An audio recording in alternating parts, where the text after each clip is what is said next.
وَإِذَا سَمِعُوا مَا أُنزِلَ إِلَى الرَّسُولِ تَرَىٰ أَعْيُنَهُمْ تَفِيضُ مِنَ الدَّمْعِ مِمَّا عَرَفُوا مِنَ الْحَقِّ کہ جب وہ سنتے ہیں ان تمام باتوں کو جو رسول کی جانب اتاری گئی ہیں تو تم دیکھو گے کہ ان کی آنکھیں آنسو بہا رہی ہوں گی ان تمام چیزوں سے جو انہوں نے حق جان لیا. یعنی جب اللہ کی رسول کی جانب جو وحی کی جاتی ہے ان باتوں کو سنتے ہیں تو جو حق وہ جان جاتے ہیں تو اس کی وجہ سے ان کی آنکھوں سے آنسو جاری ہوتے ہیں. یہ حقیقت میں حبشہ کا جو بادشاہ تھا نجاشی، جب اس کے سامنے قرآن حکیم کی تلاوت کی گئی تو اس کی آنکھوں سے آنسو جاری ہو گئے. اس کا واقعہ چل رہا ہے. میرا کیا بتانا مقصود یہ ہے کہ جب دل حق کو جان لیتا ہے، سمجھ لیتا ہے، تو زبان سے پہلے آنکھیں بولنے لگ جاتی ہیں. دل جب حق جان لیتا ہے، سمجھ لیتا ہے، تو زبان سے پہلے کیا ہوتی ہے؟ آنکھیں بولنے لگ جاتی ہیں. اسی طرح اس آیت کریمہ میں یہ بتایا گیا کہ ایمانی آنکھوں کی زبان کو اللہ نے ہمیشگی بخش دی ہے کہ جو آنکھیں ایمانی ہوتی ہے اور جب وہ آنسو بہاتی ہے تو اللہ تعالیٰ اسے ہمیشگی عطا کر دیتے ہیں. لیکن اس آیت کریمہ میں آپ دیکھتے ہیں کہ نجاشی بادشاہ جب قرآن کی تلاوت سنتا ہے اور آنکھوں سے آنسو جاری ہوتے ہیں تو اللہ اس آنسوؤں کو بھی اپنی قرآن کا حصہ بنا دیتا ہے. وَإِذَا سَمِعُوا مَا أُنزِلَ إِلَى الرَّسُولِ تَرَىٰ أَعْيُنَهُمْ تَفِيضُ مِنَ الدَّمْعِ مِمَّا عَرَفُوا مِنَ الْحَقِّ فَأَثَابَهُمُ اللَّهُ بِمَا قَالُوا جَنَّاتٍ تَجْرِي مِن تَحْتِهَا الْأَنْهَارُ خَالِدِينَ فِيهَا. اللہ تعالیٰ نے انہیں بدلہ دیا ان تمام چیزوں کا جو انہوں نے کہا، ان تمام باتوں کا جو انہوں نے کہا. کیا بدلہ دیا؟ جناتٍ، جنت کی شکل میں جس کے نیچے نہریں جاری ہیں، وہ اس میں ہمیشہ ہمیشہ رہیں گے. تو زبان سے نکلنے والی جو باتیں ہوتی، جو کلمات ہوتے ہیں، اسے کبھی بھی ہمیں حقیر اور معمولی نہیں سمجھنا چاہیے. اسی کلمے کی وجہ سے اللہ رب العالمین بہت سارے لوگوں کو نیکوکاروں میں شمار کر دیتا ہے، اور اسی کلمات کی وجہ سے انہی باتوں کے ذریعے رب العالمین بہت سارے لوگوں کو جہنم کے نچلے طبقے میں اور نچلے درجے میں پہنچا دیتے ہیں. اس لیے زبان سے نکلنے والے کلمات کو کبھی بھی حقیر نہیں سمجھنا چاہیے، بلکہ ناپ تول کر بولنا چاہیے. کسی بھی معاملے میں بولنے سے پہلے ناپ لینا چاہیے، تول لینا چاہیے، تاکہ ان کلمات کے ذریعے ہم اعلیٰ مقام بھی حاصل کر سکیں اور پستی سے پستی مقام پہ گرنے سے بچ سکیں. انما یرید الشیطان، شیطان کی چاہت یہ ہے کہ ایوقع بینکم العداوۃ والبغضاء، کہ وہ تمہارے درمیان بغض اور دشمنی ڈال دے. یہاں پہ شیطان کی چاہت بتائی جا رہی ہے. کیا چاہت ہے اس کی؟ کہ مسلمانوں کے درمیان، مومنوں کے درمیان بغض اور عداوت اور دشمنی برقرار رہے. اس کے لیے ہتھیار کیا اپناتا ہے؟ اس کے لیے ہتھیار اپناتا ہے فی الخمر والمیسر. خمر کہتے ہیں شراب کو اور میسر کہتے ہیں جوئے. یہ دونوں کے ذریعے سے کیا ہوتا ہے؟ مسلمانوں کے درمیان عداوت اور دشمنی پھیلتی ہے. ان دونوں کو حرام اسی لیے قرار دیا گیا ہے کیونکہ اس سے مسلمانوں کے درمیان دشمنی ہوتی ہے، اور اللہ رب العالمین چاہتے ہیں کہ مومنوں کے درمیان محبت برقرار رہے. اس لیے یہ دونوں حرام قرار دیے گئے. پھر اسی آیت میں آگے آتا ہے کہ شیطان کی اور منشا کیا ہے؟ شیطان کی ایک منشا اور چاہت یہ ہے وَيُصَدَّكُمْ وَيَصُدَّكُمْ، وہ تمہیں روک دیتا ہے عن ذکر اللہ، اللہ کے ذکر سے، وعن الصلاۃ، اور صلاۃ سے، نماز سے. نماز سے روکنے والا کون ہے؟ شیطان ہے. اور اللہ کے ذکر سے روکتا کون ہے؟ شیطان ہے.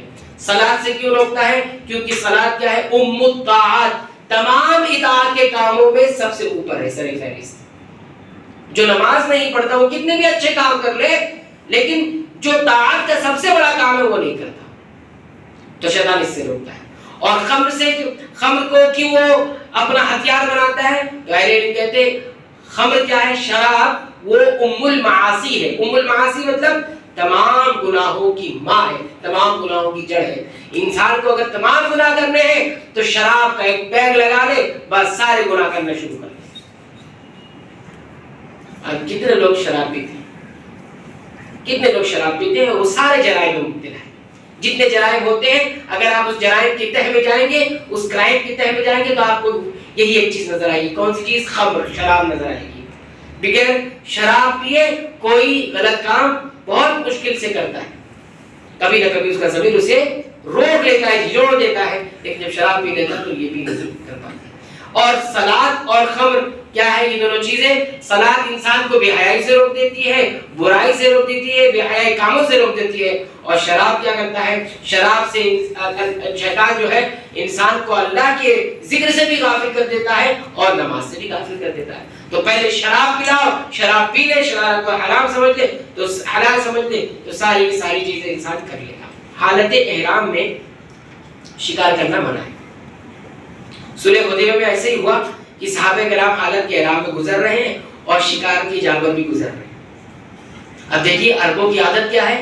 شکار، ان کا تو محبوب مشغلہ شکار ہے۔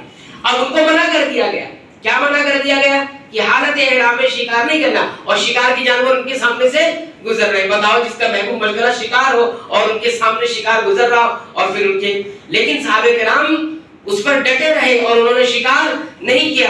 تو بتائیے ذرا کہ گناہ جب دسترس میں ہو، انسان کی قدرت میں ہو، تو امتحان میں کامیاب ہونا مشکل ہوتا ہے۔ گناہ جب دسترس میں ہو تو آپ دیکھیے صحابہ کرام نے مثال پیش کر دی۔ کیا مثال پیش کر دی؟ کہ حالت احرام میں ہم تھے، ہمارے سامنے شکاری جانور گزر رہے تھے، ہم شکار کر سکتے تھے، ہم نے نہیں کیا۔ آج کے نوجوانوں کے لیے اس میں سبق یہ ہے کہ آپ کے ہاتھ میں موبائل ہے، موبائل کے ایک ٹچ پر دنیا، گناہوں کی ساری دنیا کھل سکتی ہے۔ آپ کیا کر رہے ہیں؟ دیکھیے وہی پس منظر ہے پورا کا پورا۔ وہ حالت احرام میں تھے اور شکار ان کے سامنے تھے۔ آج آپ کے ہاتھ میں موبائل ہے، ایک ٹچ پر گناہوں کی دنیا کھل سکتی ہے۔ آپ کیا کرتے ہیں؟ صحابہ کرام کا طریقہ اپناتے ہیں یا پھر شیطان کا طریقہ اپناتے ہیں؟ یہ غور کریں، جب بھی آپ کو موبائل کے اندر یہ ورغلائے غلط چیزوں کی طرف لے جائے تو آپ صحابہ کرام کو یاد کر لیں کہ وہ صحابہ بھی جو تھے جو حالت احرام کے اندر بھی شکار نہیں کرتے، تو ہم کیوں خود شکار بن جائے شیطان کا؟ ٹھیک ہے، یہ نوجوانوں کے لیے یہاں پر نصیحت ہے کہ دنیا نہیں ہے مگر کھیل اور تماشا، لعب اور لہو۔ اب لہو کیا ہوتا ہے، لعب کیا ہوتا ہے بتاتا ہوں۔ لعب کھیل کو کہتے ہیں۔ کھیل کیا ہوتا ہے؟ کھیل کہتے ہیں، دیکھیے پہلے کے دور میں کھیل کیسا ہوتا تھا؟ بچے کیا کرتے تھے؟ مٹی لیتے تھے اور اس سے کوئی چیز بناتے تھے۔ آج بھی اگر آپ دیکھیں گے بچے لوگ جو گاؤں دیہات میں رہتے ہیں وہ مٹیوں سے کھیلتے رہتے ہیں۔ آج کی تھوڑی دنیا بدل گئی ہے، ورنہ انسان کی فطرت میں مٹی سے کھیلنا بنا ہوا ہے۔ کیا کرتے ہیں؟ وہ مٹی سے گھر بناتے ہیں یا کچھ چیزیں بناتے ہیں، اور جیسے ہی بلاوا آتا ہے، ان کے ماں باپ کو ان کو کام سے بلاتا ہے تو اپنی ہی بنائی چیز کو لات مارتے ہیں اور چلے جاتے ہیں، توڑ کر چلے جاتے ہیں۔ اس کو کھیل کہا جاتا ہے۔ وَمَا الْحَيَاةُ الدُّنْيَا إِلَّا لَعِبٌ، اور دنیا نہیں ہے مگر ایک کھیل۔ یہ کھیل ہے، انسان کا بلاوا آئے گا ساری چیز ختم ہو جائے گی۔ کیا ہوگا؟ بلاوا آئے گا بغیر کچھ دیکھے، جب اس کی موت کا وقت آ جائے گا اللہ بلا لیں گے تو پھر یہ نہیں دیکھے گا میرے پاس کتنی کروڑوں کی دولت ہے، میرا کتنا شاندار گھر ہے، میرے پاس کتنے عہدے، میرا کتنا اثر و رسوخ ہے، اور میرے چاہنے والے کتنے ہیں، اور میرا کیا ہوگا کیا نہیں ہوگا، سب کچھ چھوڑ کر جانا پڑ جاتا ہے۔ یہ دنیا کی ہے۔ وَمَا الْحَيَاةُ الدُّنْيَا إِلَّا لَعِبٌ، اسے کھیل سمجھے تو بہتر ہے۔ انسان اپنی بنائی ہوئی چیز کو توڑ کر چلا جاتا ہے۔ یہ بچوں کی فطرت میں ہے۔ ہم بڑے ہو کر اس فطرت کو کیوں مار دیتے ہیں؟ ہم بڑے ہو کر اس فطرت کو کیوں مس کر دیتے ہیں؟ وَمَا الْحَيَاةُ الدُّنْيَا إِلَّا لَعِبٌ۔ اب دیکھیے دنیا، اس آیت کریمہ سے دنیا کا 3 معنی سمجھ میں آیا۔ دنیا 3 طرح کی ہوتی ہے۔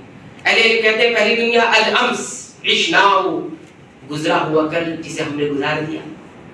الامس گزرا ہوا کل جسے ہم نے گزار دیا، وَلَن يَعُودَ، وہ کبھی لوٹ کر نہیں آئے گا۔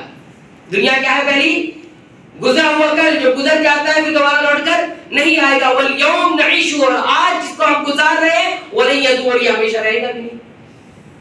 جو گزر گیا وہ آئے گا نہیں، جو آج ہے وہ ہمیشہ رہے گا نہیں۔ وَالْغَدُ، اور کل جو آنے والا ہے، لَا نَدْرِي أَيْنَ سَنَكُونُ، اور ہم کہاں رہیں گے ہمیں خود بھی نہیں معلوم۔ وہ کل جو آنے والا ہے آیا تو نہیں، کہاں رہیں گے ہم کو نہیں معلوم۔ آج جو ہم گزار رہے ہیں یہ لمبا بھی نہیں ہوگا، اور جو گزر گیا وہ لوٹ کر نہیں آئے گا، تو ہے کیا دنیا؟ جو گزر گیا وہ آ نہیں سکتا، جو ہے وہ لمبا نہیں ہوگا، اور جو آنے والا اس کو معلوم نہیں کیا ہوگا۔ تو پھر کیا ہے؟ اہل علم کہتے ہیں پھر اگر یہی بات ہے تو پھر کیا کرو؟ پھر یہ کرو کہ درگزر کرو، چشم پوشی کرو، مخلوق کو خالق کے لیے چھوڑ دو۔ میں، تم اور وہ سب جانے والے ہیں، لہذا اپنے دل کی گہرائیوں سے اس شخص کو معاف کر دو جو تمہارے ساتھ برا سلوک کرے۔ ٹھیک ہے؟ تکلیف گزر جاتی ہے، پھر کہاں سے تکلیف، کوئی تکلیف پہنچاتا ہے گزر جاتی ہے، تو یہ چیز ہو گئی۔ اس کے بعد اس میں بتایا گیا کہ لہو، لہو کس کو کہا جاتا ہے؟ وَمَا الْحَيَاةُ الدُّنْيَا إِلَّا لَعِبٌ، تو ہم نے کھیل بتا دیا۔ لہو کس کو کہتے ہیں؟ دو انصاری صحابی تھے، جابر بن عبداللہ اور جابر بن عمیر، یہ دونوں کیا کر رہے تھے؟ آپس میں تیر اندازی کر رہے تھے۔ ان دونوں میں سے ایک صحابی تھک کر بیٹھ گئے اور دوسرے صحابی ان سے کہنے لگے آپ اتنی سستی کا مظاہرہ کیوں کر رہے ہیں؟ کھیل کھیل میں آپ بیٹھ جاتے ہیں۔ میں نے رسول اکرم صلی اللہ علیہ وسلم سے سنا ہے، کیا سنا ہے؟ کہتے ہیں کہ میں نے سنا ہے کہ ہر کھیل جس میں اللہ کا ذکر نہیں ہے وہ فضول محض کھیل کود اور ایک بھول ہے۔ لِكُلُّ شَيْءٍ لَيْسَ مِن ذِكْرِ اللَّهِ، ہر وہ چیز جس میں اللہ کا ذکر نہیں ہے وہ لہو کہلاتی ہے، وہ بھول ہے، اور وہ کیا ہے؟ محض ایک کھیل ہی ہے، وہ فضول ہے۔ البتہ چار باتیں اس سے نکل گئی ہیں۔ چار باتیں کیا ہیں؟ نمبر ایک، آدمی کا دو نشانوں کے مابین چل کر جانا۔ نمبر دو، اپنے گھوڑے کی پرورش اور برداشت کرنا۔ نمبر تین، آدمی کا اپنے گھر والوں کے ساتھ کھیلنا۔ اور نمبر چار، تیراکی سیکھنا۔ یہ جو چار کام ہیں یہ لہو میں نہیں آتے، یہ لہو میں نہیں آتے۔ دیکھیے، آدمی کا دو نشانوں کے مابین چل کر جانا، یہ عربوں کا ایک سمجھ لیے کوئی کھیل تھا، یا عربوں کی کوئی ایک طرح سے کھیل کہہ سکتے ہیں، وہ تھا۔ دوسرا، گھوڑے پالنا اور گھوڑے کی پرورش اور برداشت کرنا۔ یہ وہ گھوڑے نہیں کہ خالی شوقیہ ہم نے پالے ہوئے، یہ گھوڑے کون سے؟ یہ گھوڑے بامقصد طریقے کے لیے پالے جائیں، جیسے پہلے کے لوگ جنگ کے لیے پالتے تھے، اس کو شوق کے نہیں پالتے تھے، اس طرح یہ کام بھی بڑا مبارک کام ہے۔ اور تیسرا کام، آدمی کا اپنے گھر والوں کے ساتھ کھیلنا۔ گھر والوں کے ساتھ کھیلنا، اس میں بچے بھی ہیں اور بیوی بھی ہے، ان کے ساتھ کھیل کود کیا جائے، ان کے ساتھ گھوما پھرا جائے، یہ سب کرنا۔ آج دیکھیے انسان پوری دنیا میں آدمی جو ہوتا ہے، بہت سارے ہمارے بھائی ایسے ہیں کہ پوری دنیا میں جو اپنے گھر والوں کے ساتھ دھوکہ کر رہے ہیں، وہ کیا کرتے ہیں؟ پوری دنیا میں خوشیاں بانٹ کے گھر میں منہ بنا کر آتے ہیں۔ ساری خوشی کہاں بانٹ دی؟ دوستوں میں بانٹ دی، اور گھر پہ کیا لے کر آئے ہیں؟ غم لے کر آئے، ٹینشن لے کر آئے۔ یہ صحیح نہیں، یہ مبارک کام نہیں۔ رسول اکرم صلی اللہ علیہ وسلم نے فرمایا سب سے اچھا انسان وہ ہے، سب سے اچھا انسان وہ ہے جو اپنے گھر والوں کے ساتھ اچھا ہے۔ دنیا میں کتنا بھی اچھا ہو، رسول اکرم صلی اللہ علیہ وسلم نے کہا وہ اچھا نہیں ہے جب تک گھر والوں کے لیے اچھا نہ ہو۔ لوگ سوشل ورک کرتے ہیں، اپنا گھر کا حال بگڑا ہوا ہے، سوشل ورک کرتے ہیں، ہے نا؟ ایسے لوگ بھی اپنے گھر کا معاملہ بگڑا ہوا ہے، اپنے گھر سے بھی نہیں برابر بن پا رہی ہے، بیوی بچے خوش نہیں ہے، اور سوشل ورک کرتے ہیں۔ اللہ کے رسول اپنے گھر سے شروع کرو، تو یہ ہو گیا۔ اور تیراکی سیکھنا، تیراکی ایک اچھی چیز ہے، اس کو کہا کہ صحابی نے کہ اس طرح سے یہ چیزیں لغو میں نہیں آتی، باقی چیزیں جو بھی اللہ کے ذکر سے غافل کرتی ہے وہ کیا کہلاتی ہے؟ وہ لغو کہلاتی ہے، وہ جو ہے کھیل کہلاتی ہے۔ تو بہرحال یہ چار باتیں تھی جو آپ ذاتی خدمت میں رکھی گئی۔